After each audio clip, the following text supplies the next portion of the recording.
हाँ जी दोस्तों, तो कैसे हो आप सभी। प्यारे बच्चों, आप सभी सीबीएसई के बोर्ड वाले बच्चों के लिए क्लास 10 क्लास 12 प्री बोर्ड्स को लेकर एज वेल एज जो आपका मेन एग्जाम है उसके डेट्स को लेकर कुछ इंपॉर्टेंट बड़ा अपडेट निकल कर आ चुका है एंड काफ़ी बड़ा उलटफेर होने की पॉसिबिलिटीज काफ़ी ज़्यादा बढ़ गया है। सर ये क्या बोल रहे हैं, क्या हमारा एग्जाम शिफ्ट होगा, क्या होगा, ये पूरा अपडेट क्या है वो मैं आपको फटाफट बता देता हूं। बट वीडियो स्टार्ट होने से पहले अगर अभी तक आपने चैनल को सब्सक्राइब नहीं किया तो फटाफट कर दीजिए एंड हमारी फैमिली का हिस्सा बन जाइए। तो प्यारे बच्चों, यहाँ पर आपके लिए अपडेट सबसे पहला प्री बोर्ड एग्जाम को लेकर ये है कि सभी स्कूल को ये इंस्ट्रक्शन दे दिया गया है कि हर हाल में बच्चों का प्री बोर्ड का एग्जाम 10 जनवरी से पहले स्टार्ट कर देना है। तो ये आपके लिए लेटेस्ट अपडेट है कि आपका प्री बोर्ड का एग्जाम एंडिंग ऑफ दिसंबर या फिर फर्स्ट वीक ऑफ जनवरी में स्टार्ट कर दिया जाएगा। ये आपके लिए पहला अपडेट है। दूसरा प्यारे बच्चों, आपको यहाँ पर प्रैक्टिकल्स को लेकर कुछ इंपॉर्टेंट अपडेट्स जो आया था वो आपको पता होगा कि जो विंटर बॉन्ड स्कूल है यानी कि वैसा स्कूल जो दिसंबर के मंथ में जनवरी के मंथ में क्लोज रहते हैं क्योंकि वहाँ ठंडा इतना ज़्यादा पड़ जाता है, बर्फ वगैरह गिरता है कि प्रैक्टिकली पॉसिबल ही नहीं होता है कि दिसंबर एंड जनवरी के मंथ में स्कूल को ओपन रखा जाए। तो उस केस में उन सभी बच्चों का प्रैक्टिकल का डेट्स को ऑलरेडी रिलीज कर दिया गया है एंड जो आपका प्रैक्टिकल का एग्जाम है वो 14 नवंबर से लिया जाएगा, ये आपको पता होगा। क्या बात क्लियर है? Very good. अब देखिए प्यारे बच्चों, जो मेन एग्जाम है जो आपका फाइनल बोर्ड एग्जाम है उसके लिए क्या अपडेट है, बट उससे पहले जो बच्चे वैसे रीजन में नहीं रहते, जो विंटर बॉन्ड रीजन हो यानी कि आपकी जगह उतना बर्फ तो गिरता ही नहीं है और उतना मतलब ठंड तो पड़ता है पूरा इंडिया में बट बर्फ वगैरह नहीं गिरता है, विंटर बॉन्ड रीजन में नहीं आता आपका स्कूल, जो कि मैक्सिमम स्कूल का यही केस है। तो उस केस में जो आपका प्रैक्टिकल्स का एग्जाम है वो 1 जनवरी से लेकर 15 फरवरी तक चलेगा। क्या बात क्लियर है? Very good. अब देखिए प्यारे बच्चों, आपके लिए अपडेट क्या है।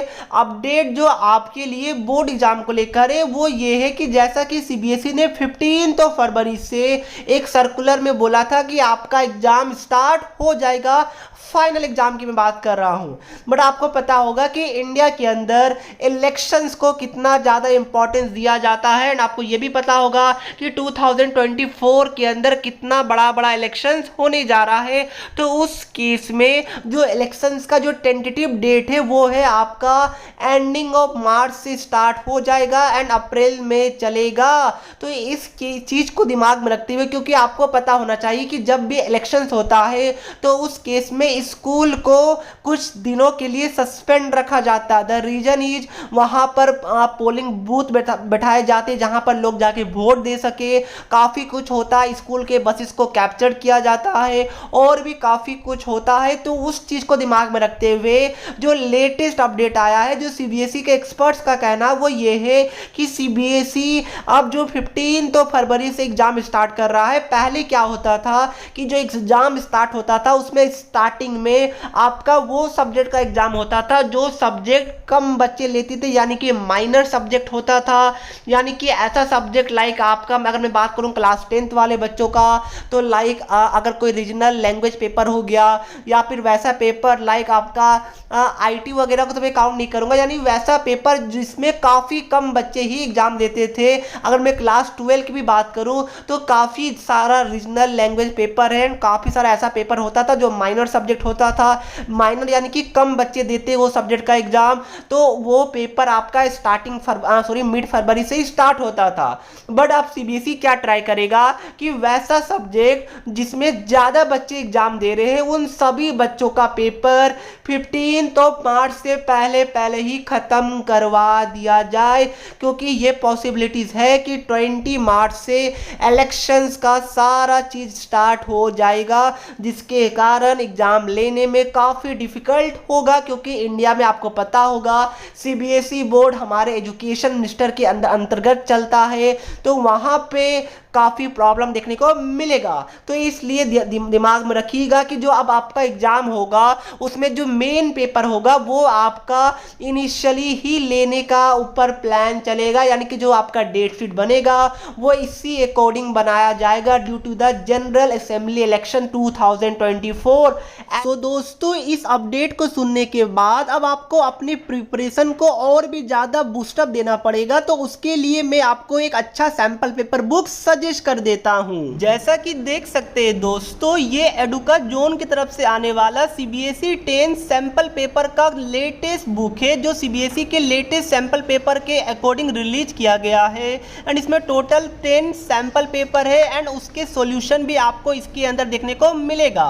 तो सबसे पहले ये सीबीएसई का official sample paper with solution है, विथ मार्किंग स्कीम, ताकि आपको सारा आइडिया लग सके कि कितना कितना स्टेप का कितना कितना मार्क्स आपको मिलेगा। इस बुक का जो मुझे सबसे बेहतरीन फीचर लगा वो है इसका ब्रेन मैप, जहां से आप लोग काफ़ी सारे एमसीक्यू को तो चुटकी बजाते हुए ही सॉल्व कर लीजिएगा, क्योंकि सारा फॉर्मूला यहाँ पर दिया हुआ है। बहुत जल्दी आसानी से आप लोग कम टाइम में पूरे सिलेबस को रिवाइज कर लीजिएगा।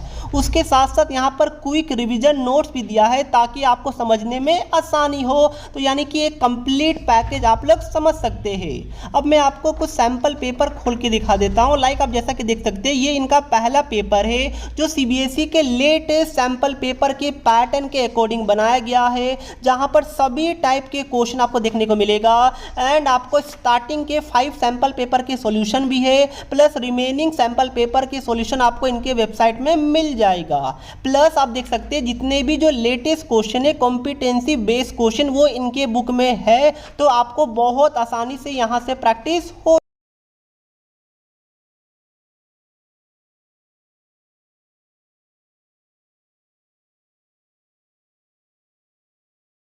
ऐसा भी हो सकता है कि आपको बाकी सब्जेक्ट के लिए कम गैप दिया जाए। क्यों? क्योंकि एग्जाम को जल्दी रैप अप करवाना होगा, क्योंकि इलेक्शन से पहले करवाना ही करवाना होगा।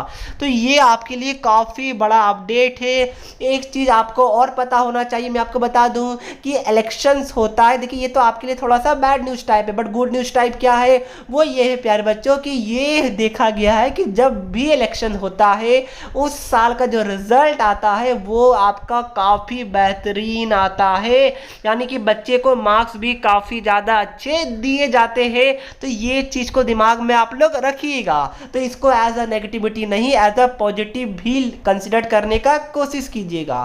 तो यही था दोस्तों हमारा आज का अपडेट। वीडियो अच्छा लगा तो वीडियो को लाइक कर दीजिए, चैनल पे नए आए तो सब्सक्राइब कर दीजिए। कुछ भी डाउट है तो कमेंट करके पूछ लीजिएगा। तो जय हिंद, जय भारत।